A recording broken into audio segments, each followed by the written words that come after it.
8:23, the government's announced sweeping new rules on technology yesterday, but the King's speech made little mention of AI, despite an investigation highlighting a surge in scammers creating false videos of well-known doctors to sell potentially harmful health products. Yeah, and one of which, of course, is our very own Dr. Hilary Jones, who has found deepfake videos of himself circulating on social media sites. He joins us in just a second to talk about it.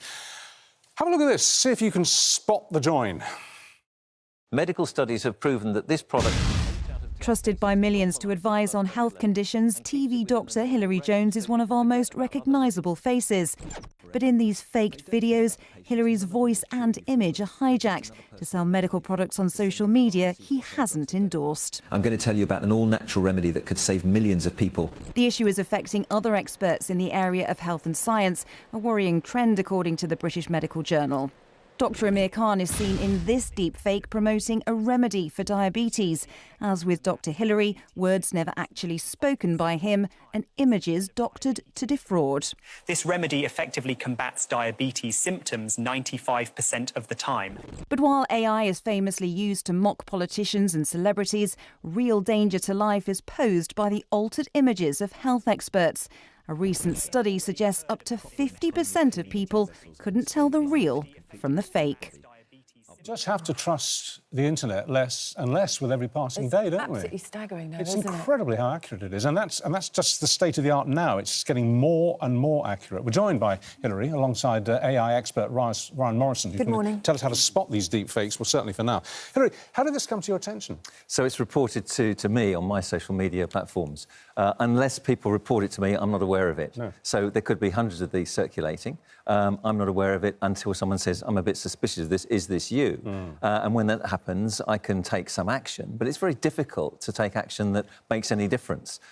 If you report these things to the platforms, very little is done. No, if anything, everybody says that. They play lip service, so yeah, thank you for reporting it. We investigate claims that could be damaging, but nothing ever happens. The police haven't got the resources to do it. They've got other things that are, more important. And so it's very difficult to get these things removed. If you do get them removed through professional help, they just crop up somewhere else, the next day. And you must be furious that your image, were being used in this way, because for something like this, it could be really dangerous, Well, couldn't it? there is reputational damage, but more importantly, there's a risk of danger, health danger to the people who are buying these products online. So if someone buys a product, it might not arrive.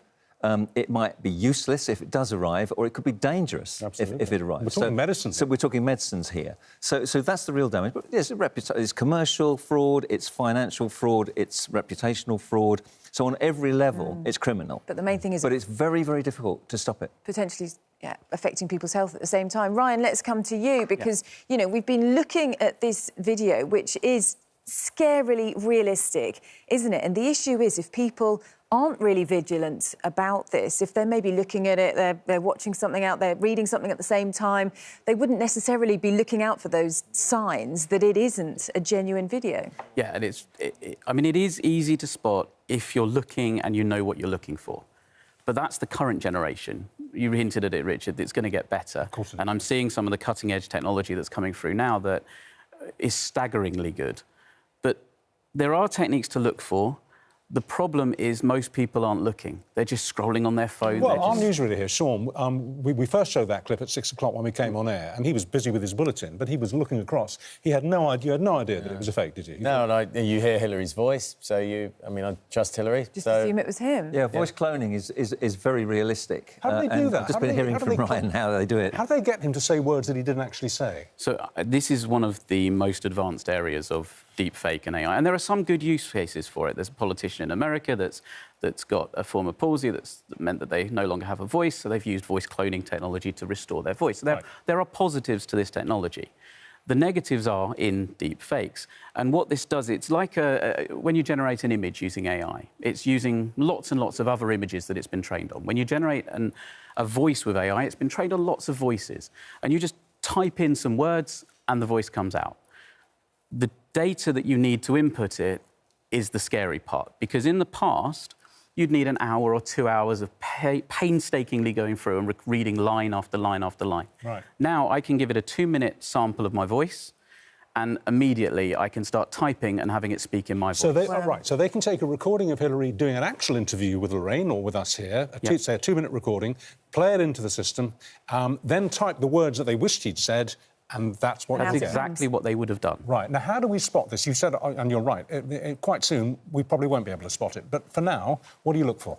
Well, most of the time, they're not doing a particularly good job. So one of the very easiest things to look for is the sound, because quite often it'll be overlaid on a video of him in a studio or sitting in a home environment, and the sound will be like it's been in a studio recording with no noise. So that's one of the first things to spot for. It's also unnatural. So quite often AI voice will sound like someone's reading rather than someone speaking. OK. So that's another thing to watch out for. In terms of the visuals, if you look really closely to the video, you can see that the mouth isn't exactly aligned to the words. No. And there's also a little bit of blurring around the mouth itself. So you can, if you look closely, you can see it. But you really have to look, and that's the problem. Most people aren't. It's interesting, though, that tech companies need to get on board with doing more to try to stop this, to flag it up to people as well. There are some companies that are doing some work in this area. Adobe and Google have both got metadata tags that are embedded in any generated content that are made using their platforms. Companies like Microsoft have refused to release their new audio speech to text-to-speech model because it can take 10 seconds of audio and generate a hyper-realistic voice that sounds natural and doesn't have that slight staccato to it. But why won't they take it down? I mean, I'll give you an example, and this is a non-dangerous example. I had a completely fake review of a book that came out, I'd written a couple of months ago. I mean, it wasn't just a horrible review, it was totally false. Everything it said about the book was wrong and malicious. It's reported, it's still there. And there were a lot of fake adverts as well that would be using our images, well-known people's images. Yes, and I'm sure that the stuff that you've reported is still going out. Absolutely. So why is that? I'd like to see it regulated so that they have to check the validity before they post it in the first place, not just take it down later, which they don't. But why don't check the validity first, like we do in newspapers and everywhere else? So one example of this, and you're right, they're not doing enough to take it down. We need proper labelling as well. So sometimes there is an argument for showing something that's AI-generated. Yes. But any AI-generated content should be very clearly labelled, always. All right, then. But there are things, like, for example, sexually explicit images made with deepfake, sexually explicit images, that's already against the law. Yeah. That needs to be expanded to reputational damaging images. OK. Thank you both very much indeed. Thanks a lot, Hillary, for coming in and pointing that out to us. So watch very, very carefully, and if it looks slightly dodgy, don't believe it.